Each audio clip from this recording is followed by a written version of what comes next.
Salutations, School Believer. Do you have a dream of becoming an entrepreneur, but don't know where to start or even what to do? Where can I gather information quickly about what's in my zone of genius? Don't worry, School Believers. I got you covered. Go to tuepodcast.net/AI prompt and check out an amazing set of AI prompts that will give you ideas, information, and articles to help you get across that start line. Once again, go to tuepodcast.net/AI prompt to get you started now. Good luck, School Believer. Undiscovered Entrepreneur, episode number 49. We're almost to 50. You know, as you said before, money is a metric by which you measure success, but it's an indirect measure. The success is really the goodwill of the community around you. And I am a very big believer that whatever you put out into the world, it gets returned to you. So if I'm going to put out my goodwill and my expertise and my willingness to help other people grow, then I have full faith and full belief that it's going to come back.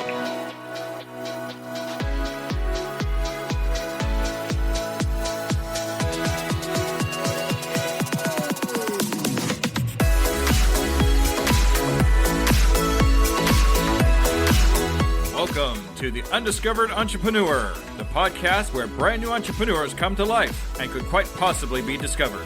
Join me, DJ Scoob, and the rest of the Scoob Believers as we help these new businesses become a reality. And now, away we go!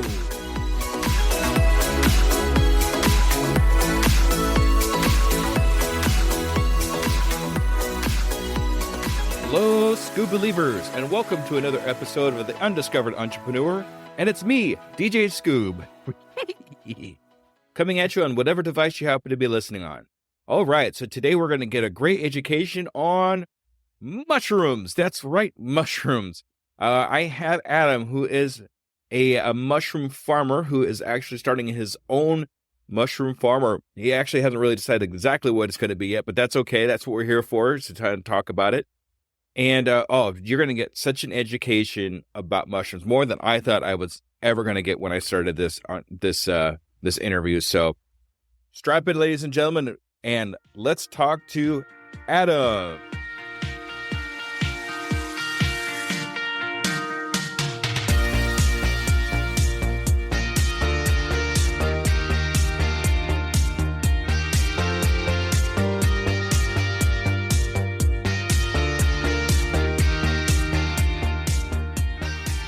Salutations, School Believers, and we're here again with our next amazing, brand spanking new entrepreneur. Today we're here with Adam. Hi, Adam. How are you? I'm doing great, Jesse. Thanks for having me. Great. Thanks for coming on to Undiscovered Entrepreneur. Now I have a really kind of semi-serious question to ask you, okay?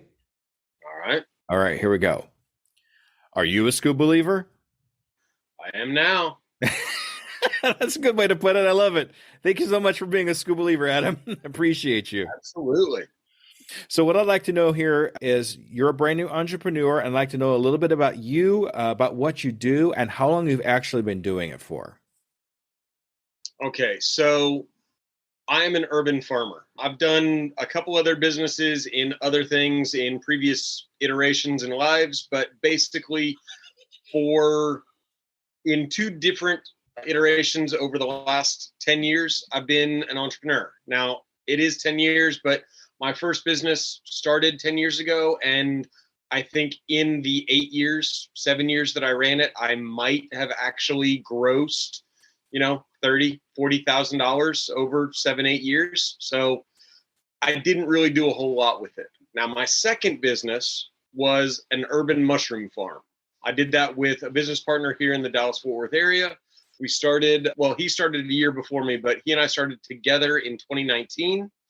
And we started in a 2,000 square foot warehouse. We started growing about 30 pounds a week of gourmet mushrooms. And over the next 3 years, up until when I exited the farm last July, we grew that up to about 800 pounds per week. And when I left, we were on track for grossing almost $750,000. So I did a little bit better with that one. We made some mistakes. We learned some lessons. And right now I want to help other farmers learn how to do business better, because food is important, but staying in business is what allows us to get it out to other people. Exactly. I love how you've actually taken kind of that step. There's the steps that you take. I did this, and then I did this, which is do a little bit better, and now I'm doing this. That's awesome. It's great to have that kind of journey. That's why I call it an entrepreneur adventure, really, because it really is an adventure, not just a journey, but it's an entire adventure that we take in our lives if we want to start this, what we're doing.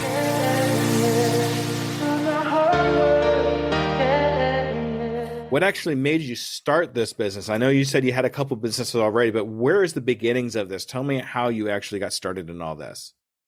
So I grew up, my parents were both entrepreneurs. They had construction companies, and then that kind of failed, and the construction business died in the mid 90s. So they stopped building restaurants and they started building houses. And then from there it kind of morphed into being a property management and this and that. And so I grew up seeing entrepreneurship and seeing small business, and that was what I just thought was normal. So I grew up and went to college and tried to get a normal job, and I didn't really like having people tell me what to do. Big surprise there. So I started looking for ways that I could kind of call my own shots. And truthfully, I fell into my first business honestly by accident. The real short version is I was trying to learn how to do aquaponics, which is hydroponics, but using fish to provide the nutrient source. And so I joined a meetup group in the Dallas-Fort Worth area. And the first meeting I go to, and I mean, I'd done some reading and some research and this and that, but the first meeting for this group, I show up and I just start asking other people there what they were doing and what their experience was and such. 45 minutes later, the guy that was running the meeting never showed up. Everybody else thought I was the one leading the group, and it just kind of grew from there. And I literally just fell into it. So what I've done for a day job for the last 15, 17 years is I've been a teacher. So I've taught math, I've taught science, I've taught agriculture. And so teaching people how to do things is second nature to me. So running those workshops or going to those meetings and such became teaching workshops on how to build this system or that system, or how to identify fish diseases or this or that. And from there, it just kind of grew forward to, well, we've taught everybody how to build a system. Now let's teach everyone how to grow different crops. So we built a training farm, and that was a 20-foot by 40-foot greenhouse. And then we went, okay, well, now we need to make it actually profitable. So let's build a 20 by 100-foot greenhouse. And we did that, and we started growing lettuce and selling at farmers markets and a couple of restaurants. And it paid the bills, and the business supported itself. It just didn't support me. It was never at a point where I could quit my day job and actually be a farmer. It made enough to cover its expenses, and that was really about it. It was about that time that I started looking into other things that I could grow, other things that I could do, trying to make that farm more successful, more viable. And I found mushrooms, and I always thought it was cool and interesting. And I just couldn't find anybody to teach me how to do it. And out of a completely random turn of events, I was on Facebook in some group, whatever, and somebody was like, "Hey, roll call. Where are you from?" And I saw this comment, "I'm in Dallas, Texas." And I went, "Okay, that's somebody I need to meet." So I messaged him out of the blue. We met up at a farmer's market where I was vending, and he brought some of his mushrooms, and we ended up kind of talking ideas and such. And 6 months later, it was January of 2019, and we signed a lease on a 2,000 square foot former auto body shop, and we built everything from scratch. And 3.5 years later, we were growing 800 pounds of mushrooms a week, and it was great. I quit my day job a year into that, and it was my sole employment for almost 3 years. And we made it through COVID. We made it through multiple ups and downs and twists around the way, and it worked. But yeah, my path was one of those that was kind of random, but it just every next step seemed right at the time. So It's amazing how that works out sometimes, where just random events all culminate together to the one thing that happens that really fits where you want, right where you want to be. And that's awesome. And I think that happens to us a lot when we're working within our zone of genius. A lot of just things happen just the way they're supposed to make things work for you and work for your company and work for yourself personally too, as long as you stay within your realm of what you really love to do. So that's awesome. That is such a fantastic story. And I like the fact that you took two different things, two loves that you have, and combined them in together to make something for yourself that ultimately ended up being fantastic. And a lot of us are in that new realm where we're not even paying our bills, maybe just paying the bills and not really sustaining for ourselves. So we all know we have to take that next step to be able to sustain ourselves so we could possibly get into something that's a new adventure for us that will actually get us to where we need to go.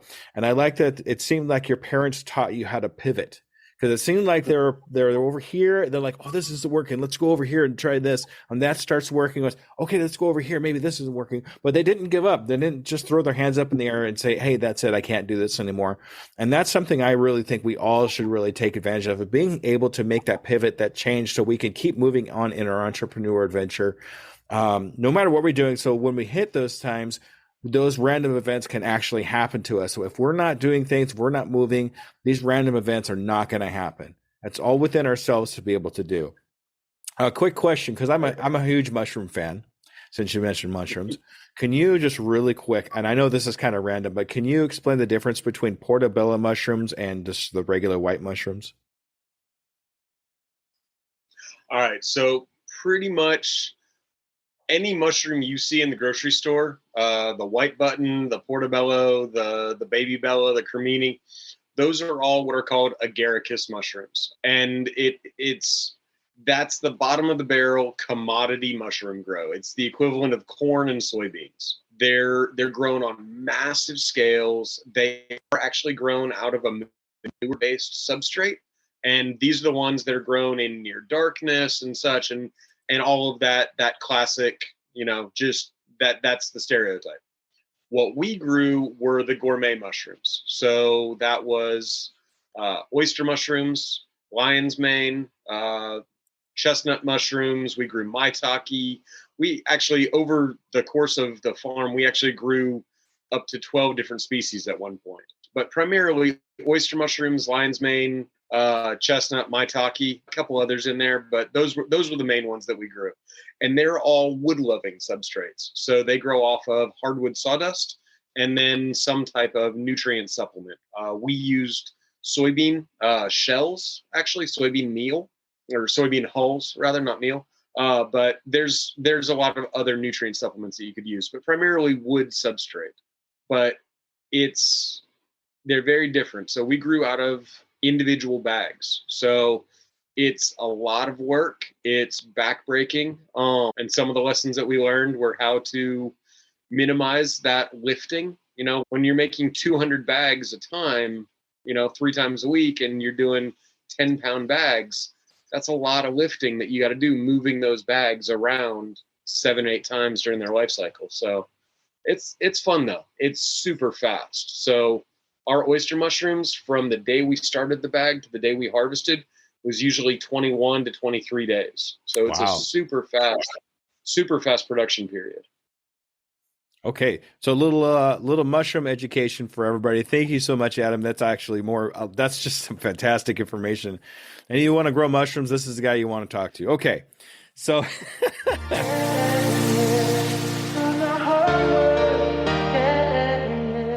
So in your entrepreneur, I'm going to just kind of go into another question here. In your entrepreneur adventure, and it sounds like you've been doing this for a little while altogether, but what are some of the pitfalls that you've come across let's talk about what you've recently done.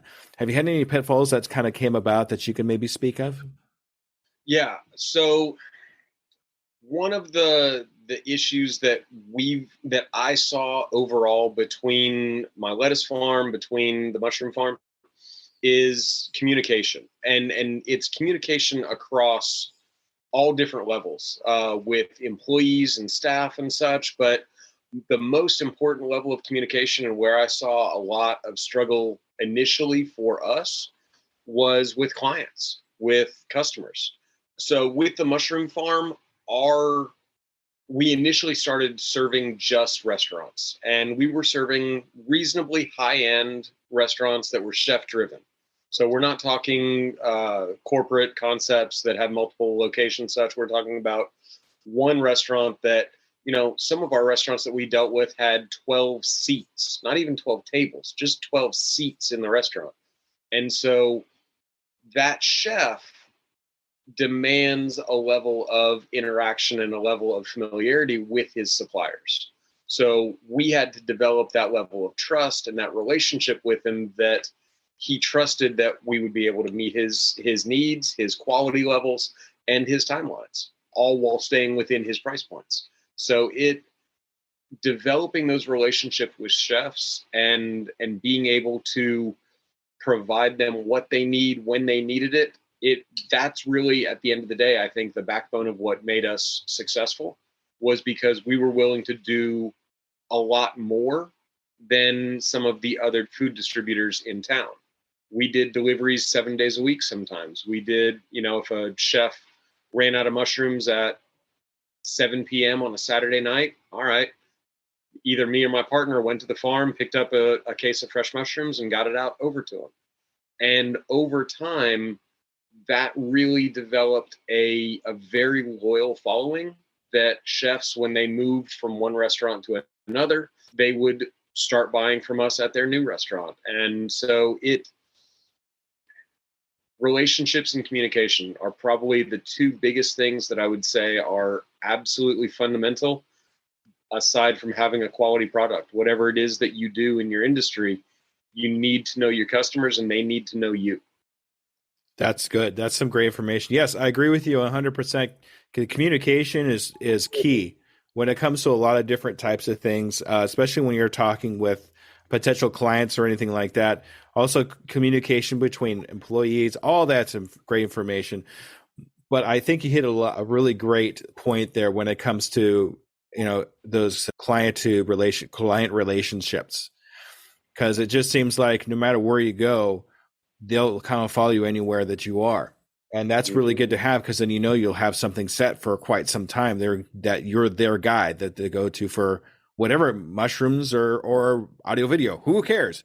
You're the person that they're going to go to. So that's fantastic. Thank you so much, Adam. That's awesome.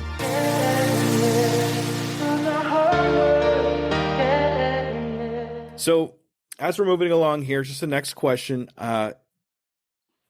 Do you have, and I like asking this questions, but especially with someone like you, do you have any influences or somebody that maybe you like either mentored you'd like to talk about, or someone that really makes you look forward to doing what you're doing? Like anybody like that in your life? So I've had a lot of what I guess would be like content mentors. They're farmers that I've looked up to, and people that have really I've really appreciated what they've done for the field that I was in. So with aquaponics, there are a number of big names. I mean, Will Allen of Growing Power up in Milwaukee did a great deal, and I learned a lot from him. Murray Hallam down in Australia. There's 15 or 20. But when I got into business and started trying to figure out how I could make a salary for myself, how I could actually run a business that supported employees in a consistent and dependable manner, what I realized was a lot of the people that know how to produce food, a lot of the people that know how to farm, they're not really the best mentors for how to run business. I always remember, it was probably 2 or 3 years into doing this, somebody told me a joke, and apparently it's a pretty old joke. It's how do you make a farmer a millionaire? Well, you start them off with $2 million. And it's just that idea that farming is a losing proposition. That if you're in farming, it's great, you're growing food, we need that, but you're setting yourself up to lose. And I never really agreed with that. I never liked that. So over the last 5-6 years, I've looked for mentors in the business space, in the entrepreneurship space, in the networking and relationship space. And,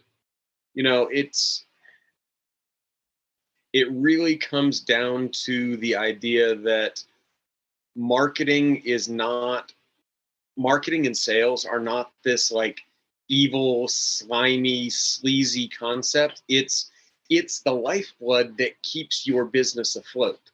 And it's necessary. It's absolutely necessary. But if you reframe that in your mind, that you're not trying to con people out of their money, instead, you're providing them so much value in every possible way related to your product that they feel the least they can do in return is give you money. And for me, it was that reframing that allowed me to kind of shift my mentality. And so with the mushroom farm, we grew gourmet mushrooms. At the farmer's market, they sold for $20 and $30 a pound. These are not cheap mushrooms, but we had free recipes every week. Every week, one of our gourmet chefs from the high-end restaurants in Dallas-Fort Worth, we had a different recipe. And so we gave away free recipes to people that bought mushrooms. We had medicinal tinctures, and we told people how to use them to address certain issues and certain ailments that they might have and such. And we published research and shared articles, and we just educated the community about what mushrooms are and what they could be. And we provided value above and beyond the simple transaction of, here's a mushroom, give me dollars. And as a result, at our farmers markets, we had people who would drive 45 minutes just to come to our booth at the market, just to buy our mushrooms, because they appreciated what we did. And then we started doing other things. We started actually putting together like recipes of, hey, here's what's available at market now. Here's what's in season. So here's an entire dish that you can make, or an entire meal plan for the week. But you're going to buy mushrooms from us, but you're going to buy carrots from this farm, and you're going to buy beef from this farm, and chicken from that farm. And, we started sharing the wealth, so to speak, and we started increasing the traffic and the sales to all of the vendors at our markets. So then it wasn't just our customers coming to us. It was, hey, this other vendor is going to send their customer over to get our mushrooms, because we send our customers to them to buy goat cheese, and so on. And I don't know. I can't remember where I first heard it. Maybe it was Seth Godin. Maybe it was Gary Vee. I don't know. But somebody said it once, and it just stuck in my head. It's, if you are stuck looking at the pie as something to be carved up, then you're going to hoard it, and you're going to fight, and you're going to claw, and you're going to hold things close to your chest, and you're not going to share. But once you realize that nothing in the world is really and truthfully that unique, that it's all about marketing, and it's all about market share, and it's all about what message resonates with what person. There's 50 people out there talking about entrepreneurship, and every single one of them has a different audience because they resonate with different people. When you flip that script around and you realize that I don't need to worry about market share, because if I work with everybody, and if I share what I'm doing, and if I'm transparent about what I'm doing, the pie gets bigger. So it doesn't matter how much of the pie I get, because my slice, whatever percentage it might be, it's bigger than it would have been if I didn't help everybody else. So in the end, I still get more, but so does everybody else. And, it's the rising tide lifts all boats. And if we work together and we share and we combine our efforts, everything's going to work out better for everybody else as well as us. So it's, in the end, ironically, I think that was one of the things that didn't really jive between me and my ex-partner. I wanted to share everything and be fully transparent, 100%. He really didn't. And in the end, I exited the farm last year. So now I'm trying to figure out what's going to be my third farm. That's where I am right now. Okay. That's awesome. Yeah, you said something really similar to that. I'd say we rise by lifting others, really helping everybody else out there and not worrying about so much as the money, but the quality of what we're actually doing to help other people and what we're doing. Yeah, that's the same. It's pretty much the same thing. So that's great. And I really like saying too that the money actually becomes a byproduct of how we treat other people, how much value we actually give our customers or our followers or anything that you use at that particular point. Not worrying so much as the money as what kind of value am I giving this person, and eventually, or that even on their own, they'll say, okay, that's awesome. Thank you. Here is this in exchange. Not always money, but money always helps. But yeah, that's really, really what it comes down to here. And I love that you kind of cross, and here you're doing it again, crossing farmer and salesperson. Another type of thing that you really want to put together, especially like what you're talking about, because they really need to directly work with each other to be able to be able to survive ultimately in the very end. You still need to make your products, but then you still need to be able to sell those products. And that's really, really important. Also, when you're following your people, you want to try to stay in your field. I noticed you did that too. The people that you follow, you started following in your field of work, but then you're like, okay, I got enough of this. Now I need to go over here and work on the sales part. Now I'm going to start following these people and learn as much as I can from them. And then once again, just taking the best of both worlds and putting them together. So, and it's really all about providing a service. It's not so much as just like you said, just $1 exchange for a mushroom. But the value we have along with that mushroom is what brings people to you over anybody else. That's just not a number, but a person that wants that value. Exactly. So I commend you for that. That's fantastic, Adam. Thank you. All right.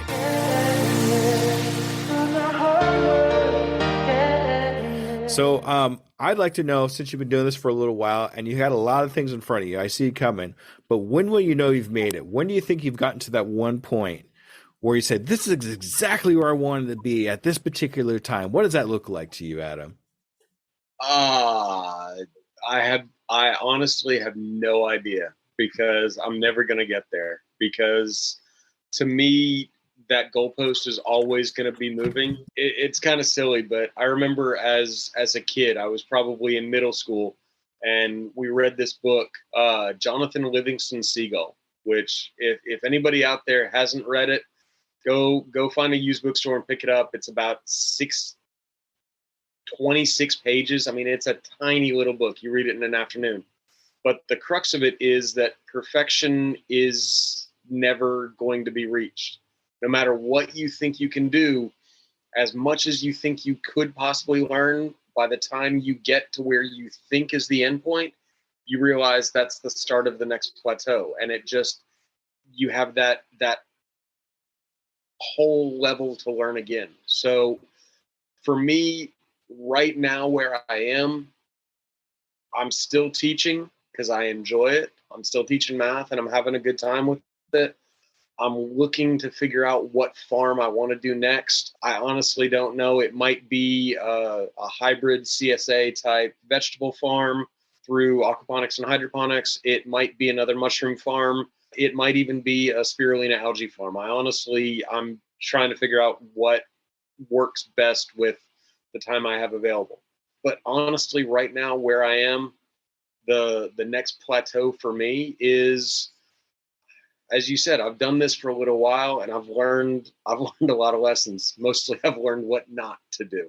And I want to be able to help other farmers and, in all honesty, other small business owners to grow faster than I did. I would like to be able to work with them to help them, get to their goalpost or what they think is their goalpost faster with less pain, because I've learned some of those lessons. So right now I'm reaching out to a number of the local farms in the Dallas-Fort Worth area, and I'm basically just offering services. I'm going on every podcast I can to think about and such to basically say the same thing, that if you want help growing your business, give me a call. I would absolutely love to help anybody.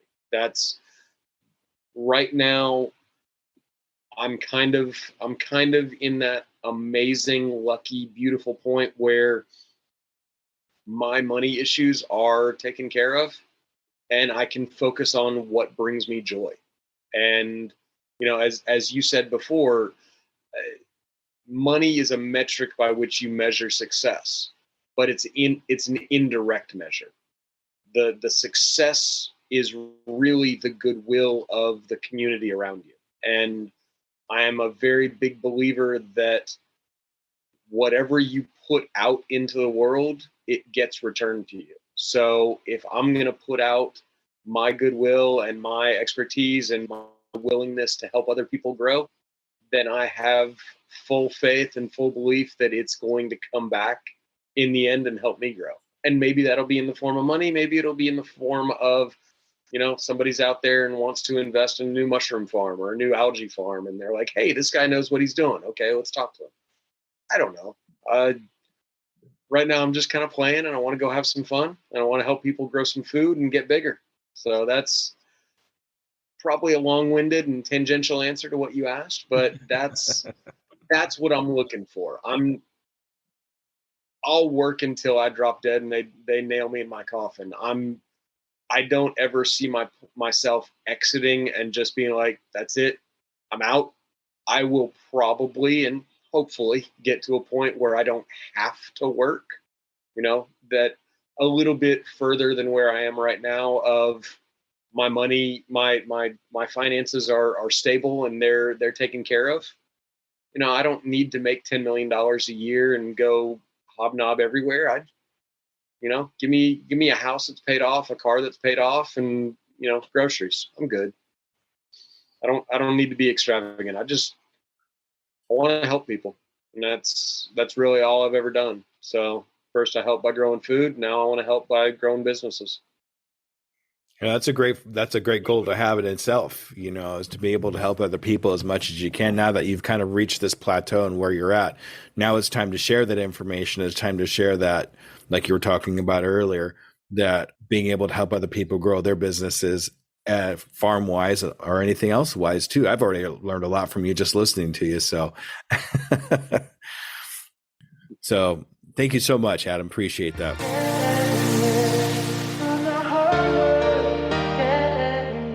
Okay, so since you're actually into Absolutely. since you're into helping other people and you want to share a little bit of your knowledge, if you were to actually meet somebody that wants to have a similar adventure as you in the growing, whatever it is that they want to grow, what steps would you have them take if they asked you for advice? To be honest, I'm not 100% sure. I know my journey was not a linear straight line. So I would probably start by asking a whole lot of questions about where they were, where they started from, where they wanted to go, what they envisioned their pain points would be. And then we just start having a discussion to see, okay, well, where's the low hanging fruit? Where's the 80-20 rule? What can we work on? What's the 20% that we can work on that'll relieve 80% of the pain? Or what clients bring in the least revenue but take most of your time? Is it worth firing one of those clients so that you can focus on the others? I have always found personally that stepping back and kind of gaining that perspective on everything helps me then streamline and move forward faster. So that would be the first step that I would take working with somebody, is trying to figure out, okay, well, what's the lay of the land? What, are you looking to go into a wholesale distribution, but you're stuck in a farmer's market, and what do you want to do? Or you're outgrowing the farmer's market, but you're not quite at enough production to be able to go to that wholesale and such. So everybody's situation is going to be different, but in general, I would say start with building your relationships with your clients. If you don't have a newsletter, if you don't have a a regular communication with them. And it doesn't have to be a newsletter. I did it brute force. I messaged nearly 45, 50 chefs individually every week, asking them how their order went the previous week. You know, do they need anything special? Do they want anything else? Do they have any plans for specials coming up?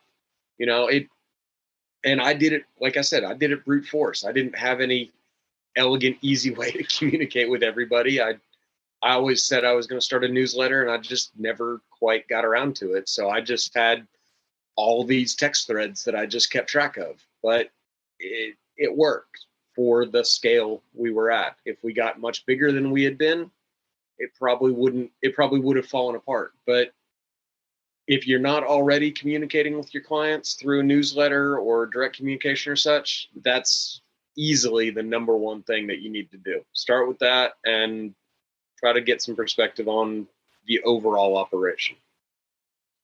There you go. That's some good advice. Yeah, we go back to the communication thing. Like we said at the beginning of the podcast, it's really important to have that communication with your clients so we know what they're looking for, and that way we can provide what they need.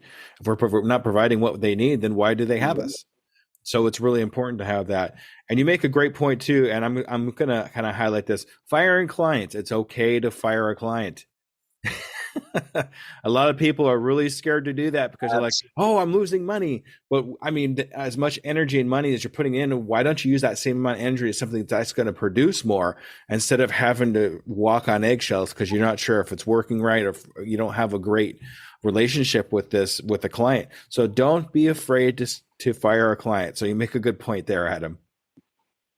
Well, I mean, the first time I did it, it was terrifying to me. But I stepped back and I looked at that perspective, and I realized that over the course of a month, I had something like 35 emails with one client. And I think I had like 10 emails combined with the other like 12 clients. And that one client was not even a tenth of my monthly revenue. And I'm like, you know what?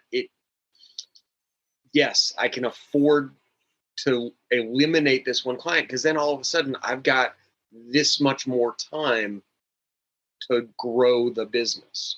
And that's probably one of the other things I would tell people is, if you are spending all of your time working in the business, then you don't have any time left to grow the business. If you're doing the tasks that your employees are doing, you need to stop. And when you're first starting out, you can't. You know, you're bootstrapping. You've got to do it all. But as soon as you can fire yourself from a position and hire that away to somebody else, you absolutely need to.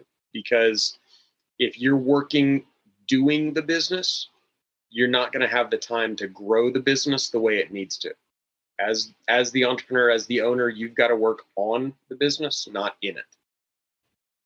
Yeah, I've heard that many times with different types of entrepreneurs, not just farmers, but all different kinds. I mean, you got to work on your business, not in your business. I like how you say fire yourself. That actually is a nice way of putting that. I never really thought about it that way. So fire yourself so you can improve your business. I like that. That's awesome.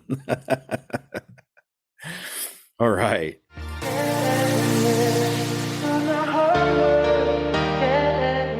So here is my favorite question, but I did steal it from another podcast, so sorry, everybody.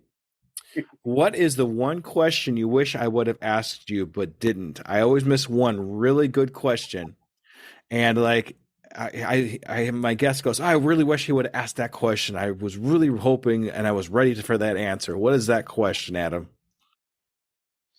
I honestly don't know. You actually, the one that I usually want to answer that I rarely get a chance to, you did ask. And that was what advice would I give to somebody? And wow. But I guess that's usually the question that I want to answer that very few people ask. Most people seem to be more concerned about the journey and not about how to help others. And I guess that, in all honesty, that's one of the things that I really like about your podcast, and what drew me to want to be on it, is that you're helping people grow their business, and your audience is looking for the things that I want to share, and that's why, yeah, that's why I'm here. And I'm rambling now, so I'm going to stop. Okay, it's okay. Well, I appreciate the kind words, Adam. That's awesome. Thank you. We'll because you talked so nice to me, we'll let it slide this time. Okay. All right. So I appreciate it. all right.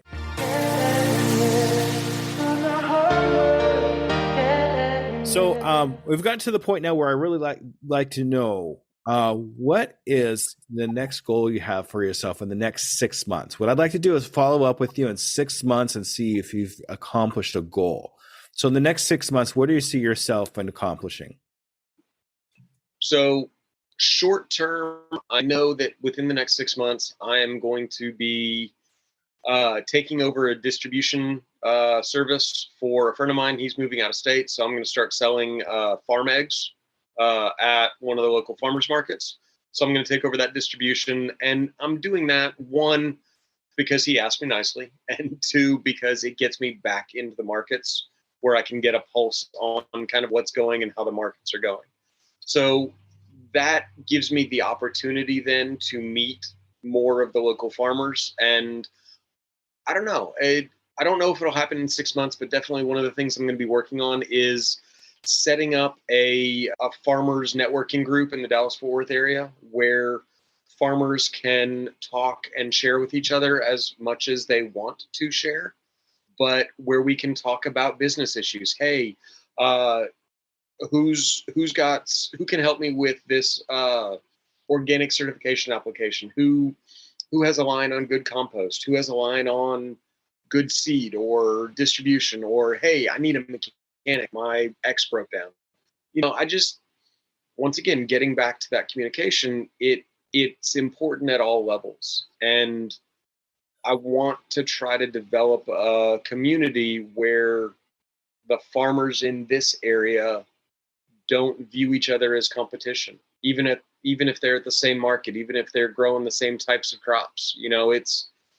We've got to start talking and working together. I mean, the Dallas-Fort Worth Metroplex has over 8 million people in it. We don't grow a fraction of the food that is actually needed to make this community stable if anything happened to the food system.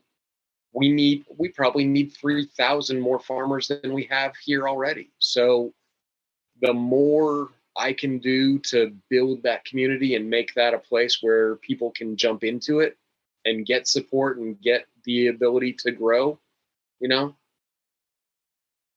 that's the least I can do. So I don't know how far I'll get on that in 6 months, but that's definitely the big goal that I'm going to start working towards. So, All right. Those are very admirable. I really like the idea of having a farmers network to be able to work together to accomplish things that normally you by yourself wouldn't be able to accomplish. So I would actually kind of strongly urge you to do that. That's really great. So what we're going to do is follow up with you in 6 months to see if you've achieved those goals, or at least move towards those goals, and see where we are. Is that okay? Absolutely, yeah. Fantastic. Anytime.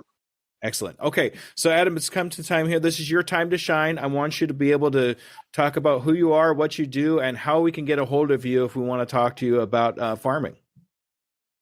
So, like I said, I'm willing to help anybody. Farming is what I've done mostly, but I think I'm pretty decent at business, and I'm willing to give it a shot if you're not in the agricultural industry.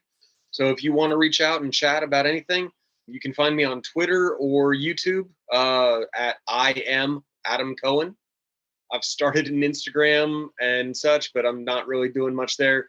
Twitter's probably the best place to get a hold of me, or you can reach me at adam@greenphoenixfarms.com if you want to email me. But either way, just reach out, give me a shout, say hello. All right, awesome. We'll make sure to put all that in the show notes so somebody can get a hold of you. They can look there first and just go right to you, okay? That'd be great. All right, Adam, thank you so much for being on Undiscovered Entrepreneur. It's been an absolute pleasure. I learned a lot from you, I got to tell you. Just listening to you and how you run things and that kind of thing. Fantastic. Thank you so much for the information, Adam. Thanks, Jesse. All right. All right, Scoop Believers, make sure you stay tuned for the wrap up. All right, everybody. Thank you. Bye-bye.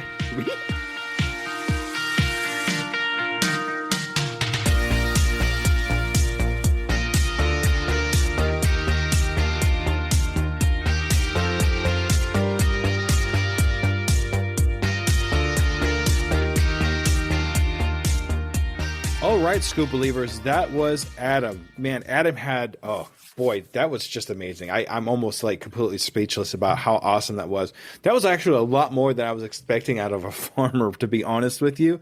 But he had so much great information about entrepreneurship and things to follow in that nature. I liked how he took a lot of his experiences and kind of interweaved and combined them into something that's just amazing. How he could learn how to be a teacher and farm and teach people how to farm and turn that into an entrepreneur adventure. Great. Also, it's really important to follow the people in your field so you can learn from them, not just like, it's like kind of like a shortcut. I mean, you can go out and learn a lot of different things by reading books and trial and error and things of that nature, but it's so much better, so much quicker, more efficient, easier to just go to somebody and say, hey, can you help me with this? Hey, I'm really trying to learn this. What can you do to help me? Don't be afraid to reach out to somebody and say, hey, can you help me with this? You'll learn a lot quicker and probably a lot better too. It'll sink in your head a lot as easier if you just ask somebody and kind of to keep a dialogue with them. And it's really important to have that value aspect of what you really are trying to accomplish. It's important to be able to maintain people, not so much as, like I said before, and he said too, just exchanging a product for $1, but exchanging a product for $1 and something else, and something that will be of value to your customer. That way they're coming back for more because they know you're more interested in them as a person and not just as a number or somebody that's giving them money. That's really important in our entrepreneur adventure. Being able to fire your client, I really wanted to make sure I made that very clear. It is possible to fire a client if they're just not working out. Sometimes customers' expectations are different than yours. And when you have that, sometimes it gets a little funny, it gets a little fuzzy, a little communication errors there. So just make sure that it's something you're willing to do. Don't be afraid to do that. And speaking of communication, and we've said it several times on the podcast, communication, huge, super important. Not just communication between you and your employees or anything else, or sometimes you're your own employee, but communication with your guests, communications with your clients, communication with what's actually working with you. Because when there's a loss of communication, there's always something that gets missed, and that can cause big problems. All right, so thank you, Adam, very much for being on the Undiscovered Entrepreneur. A little bit with me, the Entrepreneurship in a Box. That is definitely in the works right now. Really kind of getting into it. I would really like some ideas from you, my listeners, my Scoop Believers, what you would actually like to have inside this box. I've already come up with about 3 or 4 different types of things I would like to have in the box to be able to help you get your entrepreneur adventure started. But if you were able to put something in the box for yourself to start an entrepreneur adventure, what would it be? I would really like to hear about it. Hit me up on Twitter at all my Twitter spaces at UE Podcast 2021. And email me, or just go to my Linktree, linktr.ee, linktree/DJ Scoop. Find the ways to get a hold of me through there. They're all right there for you to see. And let me know. What I would really like to know what you would like to have in this entrepreneur box. All right. And something else that's kind of come across here that I really want to talk to you about. I've decided to take my group coaching from the just exclusively doing it in the community that I'm in, Numo Spect, and bring it out to the public. So here we go. This is going to get really real quick. So I have 5 spots that are open right now for anybody who wants to take advantage of them for a bi-weekly group coaching. So if you would like to fill those spots, reach out to me at doingitTodayCoaching@gmail.com. and we'll set you up with times and dates and when you would like to get involved in that. Just so you know right up front, though, because I try to be very transparent when I do these things, there is a very minor cost involved, but that is going strictly towards my podcast and me visiting my father, who's not doing so hot in Nevada right now, and I want to get out to him. So it's definitely going towards a good cause to be able to do all this. So thank you so much in advance for anybody that wants to join me in this group coaching. And with that, I'm going to say thank you, everybody. Join me on any of my social medias. You can find me on Linktree /DJ Scoop. That's linktr.ee or tr.e at DJ Scoop. And reach out to me if you'd like to know anything. And if you could get around to possibly even sending a review, that would be amazing. And I will definitely say your name on the next podcast right after I get that. So thank you very much for a great evening, everybody. We'll see you next week for coaching. Thank you so much. Bye-bye.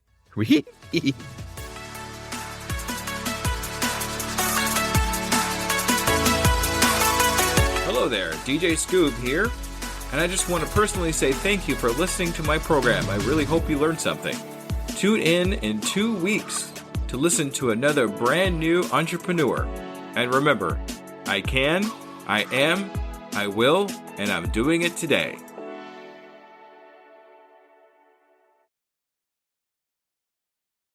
As a worker of 2 full-time jobs, running a podcast and coaching, every minute counts in my day-to-day.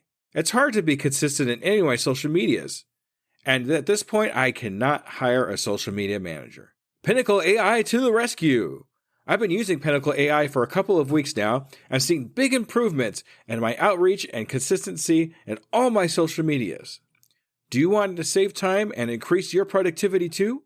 Go to tuepodcast.net/AI for more information. Save yourself time and grow your brand. Try it now and see what it can do for you.